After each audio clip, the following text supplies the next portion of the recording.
Hello बच्चों, let's read the question first. The question says a tax on is, तो बच्चों यहाँ पर हमसे टेक्सॉन के बारे में पूछा गया है कि टेक्सॉन होता क्या है। तो अगर हम बात करें बच्चों टेक्सॉन की, टेक्सॉन क्या होता है। टेक्सॉन सबसे पहले तो एक सिंगुलर फॉर्म है, जिसे हम सिंगुलर में ऐसे लिखते हैं, और प्लूरल में हम क्या लिखते हैं, प्लूरल में हम लिखते हैं टेक्सा, टेक्सा लिखते हैं। अब ये होता क्या है, जब भी हम टेक्सोनॉमिक का हायरार्की देखते हैं बच्चों, तो वो डिवाइड होती है हमारी 7 रैंक्स में, 7 रैंक्स में, 7 रैंक्स में, जिसमें आता है आपका kingdom, phylum, order, sorry class, order, family, genus and then species. तो ये सारे आपके रैंक्स हैं। अब इन्हीं रैंक्स को बच्चों हम कॉमनली टर्म क्या देते हैं, इनको हम कॉमनली बोलते हैं टेक्सा या टेक्सॉन।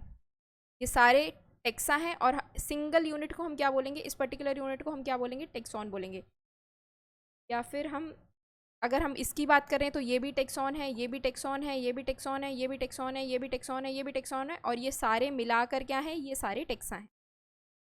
ओके, तो जो रैंक्स हैं उनको ही हम कॉमनली टेक्सा या टेक्सॉन बोलते हैं। अगर हम प्लूरल में बात कर रहे हैं तो हम टेक्सा बोलते हैं, अगर हम सिंगल की बात कर रहे हैं तो हम टेक्सॉन बोलते हैं। तो हमारे पास यहाँ पर क्या दिया है, टेक्सॉन हमें बताना है क्या है। तो हम ऑप्शन देख लेते हैं, a type of living organism. तो बच्चों ये तो नहीं होता, ये एक रैंक है या एक कैटेगरी है जिसमें हम जो है डिवाइड करते हैं या किसी ऑर्गेनिज्म को क्लासिफाई करने की कोशिश करते हैं। तो ये तो नहीं होगा। A group of related species, तो बच्चों रिलेटेड स्पीशीज़ का ग्रुप क्या होता है, जीनस होता है, ये नहीं होगा।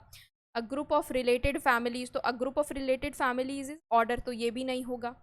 ये तीनों नहीं है। तो लास्ट क्या है हमारा, a taxonomic group of any ranking. तो बच्चों ये बिल्कुल सही है, इनमें से कोई भी टेक्सोनॉमिक ग्रुप किसी भी रैंकिंग का, या वो ये हो चाहे वो ये हो, वो क्या कहलाता है, टेक्सॉन कहलाता है। तो करेक्ट आंसर क्या हो जाएगा बच्चों, आपका ऑप्शन नंबर डी। होप आप लोगों को ये सोल्यूशन समझ में आया हो बच्चों। Thank you, all the best.